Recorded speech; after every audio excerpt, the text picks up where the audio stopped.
bahwasannya manusia bukanlah makhluk pertama yang mendiami bumi, tapi sudah ada makhluk sebelumnya. Kayaknya perlu pasang seatbelt dulu. فَقُصُصِ الْقَصَصَ لَعَلَّهُمْ يَتَفَكَّرُونَ. Assalamualaikum warahmatullahi wabarakatuh. Hai, Sobat Kang Abbas. Kaifa haluk? Komutaka? Nasalsen? Yotoh ke jineseyo? Bagaimana kabar kalian semuanya? Mudah-mudahan Allah Subhanahu wa Ta'ala memberikan kepada kita semuanya kesehatan. Hari ini Kang Abu Asad ada di sebuah kendaraan. Kang Abu Asad akan membawakan kisah. Kisahnya tentunya berbeda nih. Walaupun berbeda, tetap menarik. Bahkan insya Allah lebih menarik dari kisah-kisah sebelumnya. Yakin? Kang Abbas yakin ini menarik nih? Yakin insya Allah menarik. Simak deh, dengerin insya Allah ya. Kisah kali ini Kang Abbas akan bawakan kisah tentang manusia pertama. Manusia pertama yang sampai di bulan? Bukan. Atau yang sampai di matahari? Bukan juga lah ya. Tapi kisah manusia pertama yang diciptakan oleh Allah Subhanahu wa Ta'ala. Kalian tahu tidak ya, manusia pertama ini Allah ciptakan dari tanah kering yang berasal dari lumpur hitam. Dan menariknya manusia pertama ini, di mana manusia pertama ini diciptakan oleh Allah Subhanahu wa Ta'ala langsung dari kedua tangan Allah Subhanahu wa Ta'ala. Iya, betul. Dengan kedua tangan Allah Subhanahu wa Ta'ala. Allah Subhanahu wa Ta'ala berfirman menjelaskan tentang penciptaan manusia pertama dengan kedua tangannya, yang waktu itu berbicara kepada iblis. Kata Allah, A'udzu billahi minasyaitonir rajim. Ya iblis, ma manaka an tasjuda lima khalaqtu biyadayya. Wahai iblis, apa yang menghalangi kamu untuk bersujud kepada yang aku ciptakan dengan kedua tanganku? Betul Sobat Kang Abbas, bahwasanya Allah Subhanahu wa Ta'ala memiliki tangan. Tapi tangannya Allah nggak sama dengan tangannya makhluknya, nggak sama dengan tangan siapapun. Nggak sama dengan tangan para malaikat, tidak sama dengan tangan manusia, tidak sama dengan tangan hewan. Pokoknya tidak sama. Bagaimana bentuknya hanya Allah Subhanahu wa Ta'ala yang tahu. Tapi kita meyakini Allah Subhanahu wa Ta'ala punya tangan sebagaimana yang Allah kabarkan kepada kita dalam surat tadi. Menarik kan kisahnya? Menarik dong. Nanti akan Kang Abbas ceritakan dari pertama kali diciptakan, bahkan pertama kali sebelum diciptakan manusia pertama ini sampai nanti diturunkan oleh Allah Subhanahu wa Ta'ala ke bumi. Baik, sahabat Kang Abbas, nabda, let's start. Haji masuk, kita mulai. Kita mulai. Alhamdulillahilladzi lahu ma fis samawati wa ma fil ard wa lahul hamdu fil akhirah wa huwal hakimul khabir. Wassalatu wassalamu ala safil mursalin wa ala alihi wa sahbihi ajma'in wa man tabi'ahum bi ihsanin ila yaumil qiyamah. Amma ba'du. Segala puji bagi Allah yang memiliki perbendaharaan langit dan bumi, dan segala puji bagi Allah di akhirat. Semoga salawat dan salam senantiasa tercurahkan kepada utusan yang paling mulia, kepada keluarganya, kepada para sahabatnya seluruhnya, dan juga kepada orang-orang yang mengikuti beliau hingga hari kiamat nanti. Sobat Kang Abbas, kisah ini kita mulai dari awal sebelum diciptakannya manusia pertama. Ketika itu Allah Subhanahu wa Ta'ala berbicara kepada para malaikatnya, di mana Allah Subhanahu wa Ta'ala berfirman, Inni ja'ilun fil ardi khalifah. Sungguhnya aku hendak menjadikan seseorang menjadi khalifah di muka bumi. Para malaikat ini walaupun sudah diberikan pengetahuan sama Allah, tapi Allah tidak memberitahukan semuanya pada waktu itu. Mereka pun bertanya, dan ada sebagian kaum muslimin, orang-orang Islam, yang salah memahami pertanyaan yang diajukan oleh para malaikat. Mereka menganggap para malaikat protes kepada Allah Subhanahu wa Ta'ala, padahal tidak benar. Yang benar adalah para malaikat ingin tahu, penasaran, rasa keingintahuannya muncul. Karena para malaikat mendapatkan ilmu yang Allah berikan kepada mereka tentang pengetahuan. Di waktu itu Allah menciptakan makhluk yang menjadi khalifah di muka bumi, tapi mereka malah melakukan kerusakan. Kemudian malaikat bertanya, ataj'alu fiha may yufsidu fiha wa yumsikud dima'a. Apakah engkau hendak menjadikan khalifah mereka yang membuat kerusakan di muka bumi dan juga yang menumpahkan darah? Kenapa ada pertanyaan seperti ini ya? Dan kenapa para malaikat bisa menyimpulkan seperti ini, sobat? Dijelaskan oleh Ibnu Al-Jauzi dalam kitab beliau Zadul Masir fi Ilmi Tafsir.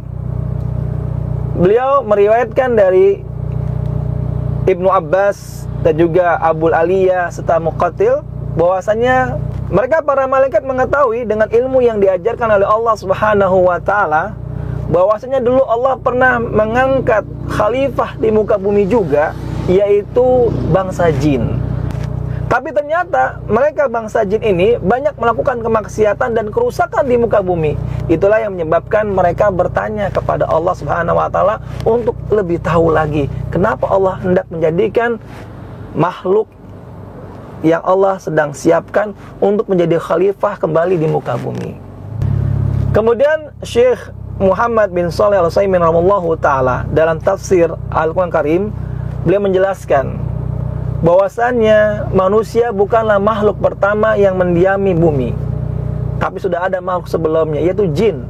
Tapi mereka melakukan banyak kerusakan dan menumpahkan darah. Mungkin ini menjadi jawaban juga buat sebagian orang-orang yang bertanya-tanya tentang ada satu tempat yang terasa seperti tempat gaib ya, yang tidak bisa dilihat oleh mata, tapi katanya ada manusia yang pernah masuk ke tempat tersebut, ternyata adalah tempatnya jin dan lain sebagainya. Wallahu a'lam bishawab. Tapi yang jelas manusia bukanlah makhluk pertama yang mendiami bumi. Ini namanya adalah isti'lam, yaitu keingintahuan para malaikat berdasarkan ilmu yang mereka dapatkan dari Allah Subhanahu wa taala yang terbatas itu. Jadi bukan i'tirad, bukan protes. Ada di antara agama-agama yang mereka meyakini para malaikat ini adalah makhluk Allah yang tercela. Ada. Dan juga ada agama yang meyakini bahwasannya ada para malaikat yang membangkang. Padahal kita tahu dalam Islam kita meyakini bahwasannya para malaikat adalah makhluk Allah yang paling taat dan paling tunduk kepada Allah Subhanahu wa taala, karena mereka tidak memiliki hawa nafsu. Jadi tidak mungkin mereka akan membangkang atau juga menentang apa yang Allah perintahkan atau bahkan juga Allah kabarkan. Tapi ada agama yang meyakini bahwasannya ada malaikat yang membangkang kepada perintah Allah, sehingga kemudian malaikat tersebut diturunkan ke bumi. Mereka menamai malaikatnya dengan nama malaikat Lucifer. Mungkin kalian tahu ya. Tapi sebenarnya Lucifer ini bukan malaikat. Siapa dia? Di dalam Islam ada, tapi dia bukan malaikat. Bagi yang tahu siapakah Lucifer ini, kalau memang dia bukan malaikat, lalu dia makhluk apa ini? Silakan jawabannya di komen ya. Nah, kemudian Allah Subhanahu wa taala menjawab pertanyaan para malaikat. Kata Allah, "Inni a'lamu ma la ta'lamun." Sesungguhnya aku mengetahui apa yang kalian tidak mengetahui. Iya, Allah Maha mengetahui. Para malaikat tidak mengetahui segalanya, karena mereka memang diberi pengetahuan oleh Allah terbatas.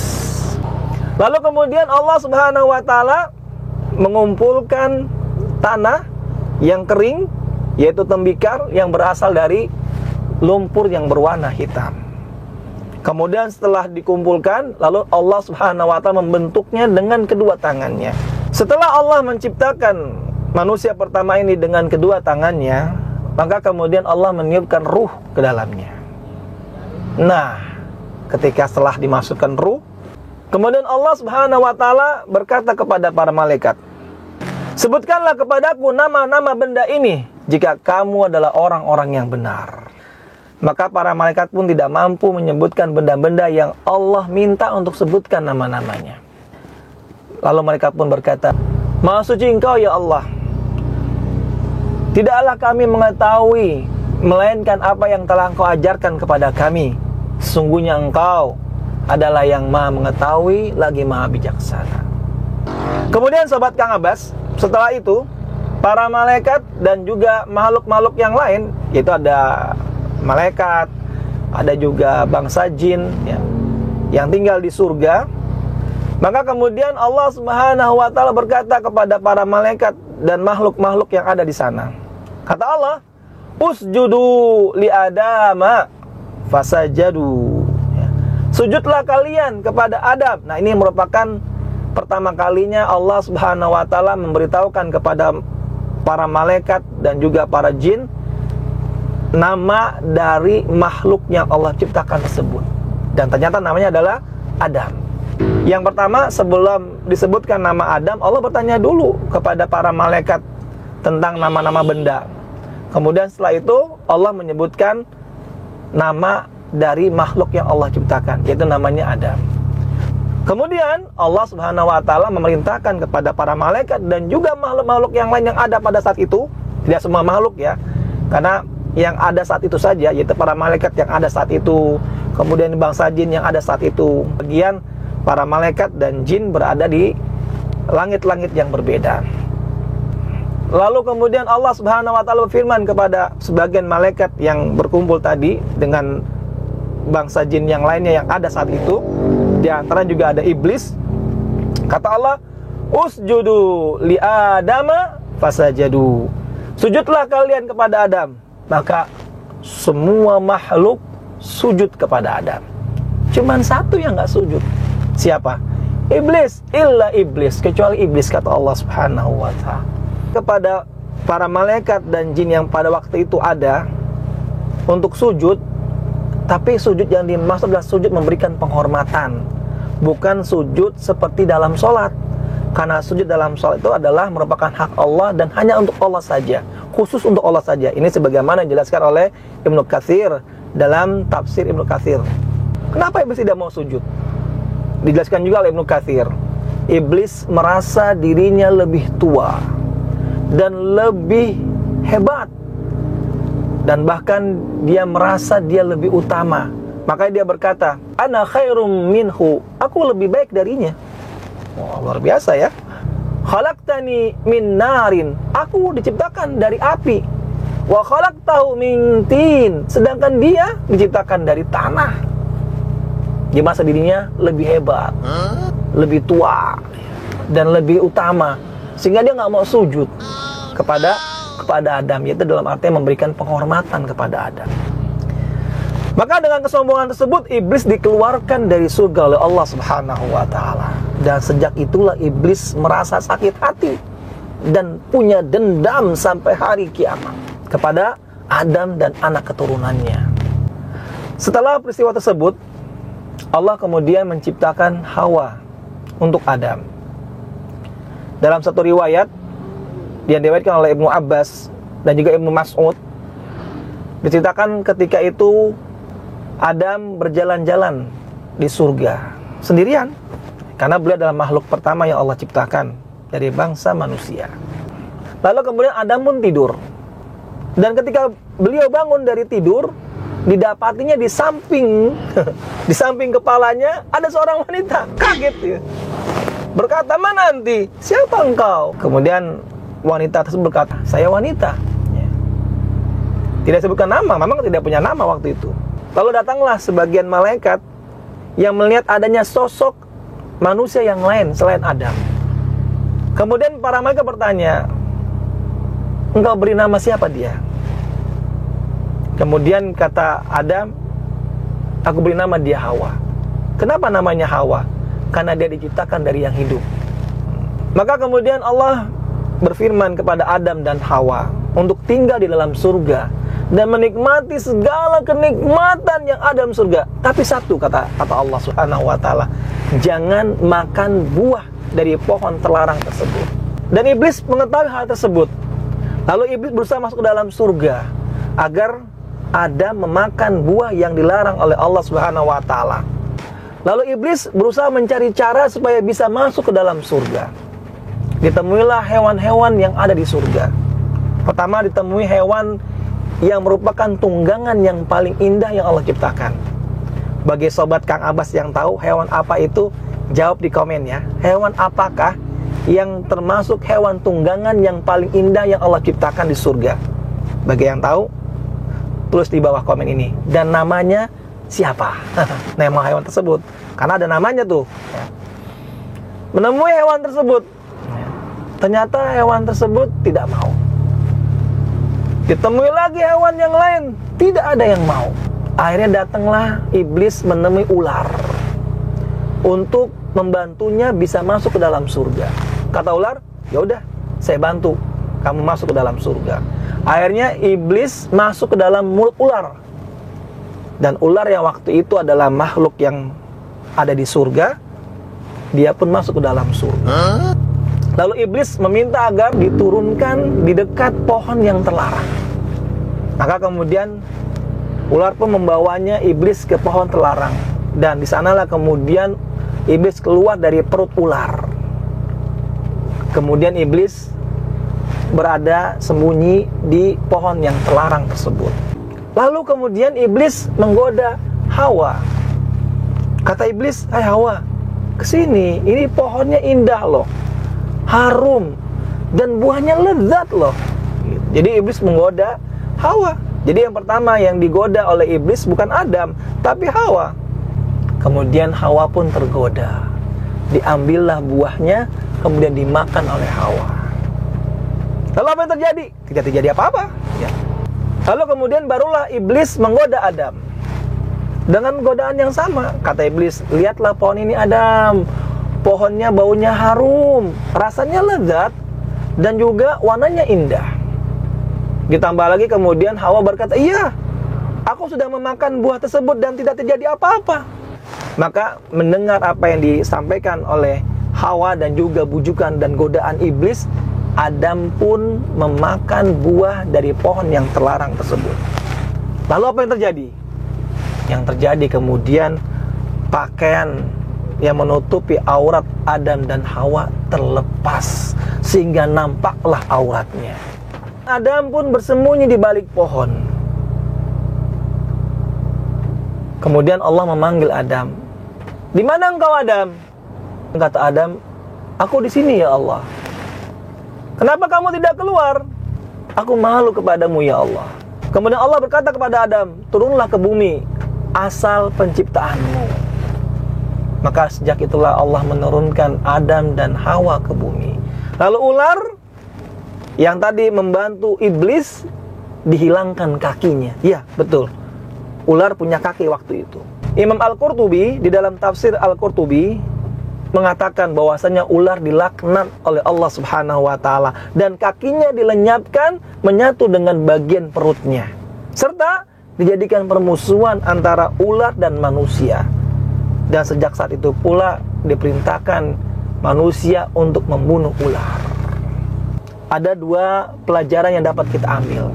Yang pertama, bahwasanya wanita adalah salah satu senjata untuk dijadikan penggoda oleh iblis bagi kaum Adam. Dan yang kedua, iblis akan senantiasa menggoda manusia hingga hari kiamat. Taib, sobat Kang Abbas, bagaimana kisah selanjutnya? Bagaimanakah Adam ketika diturunkan di bumi? Apakah Adam bertemu dengan Hawa atau tidak bertemu dengan Hawa? Nantikan kisah selanjutnya di channel Kang Abu Asad.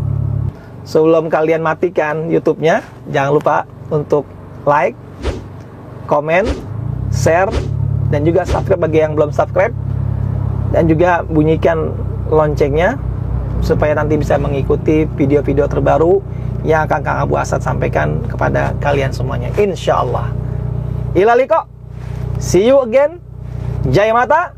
Subhanaka Allahumma wa bihamdika asyhadu alla ilaha illa anta astaghfiruka wa atubu ilaik. Wassalamualaikum warahmatullahi wabarakatuh.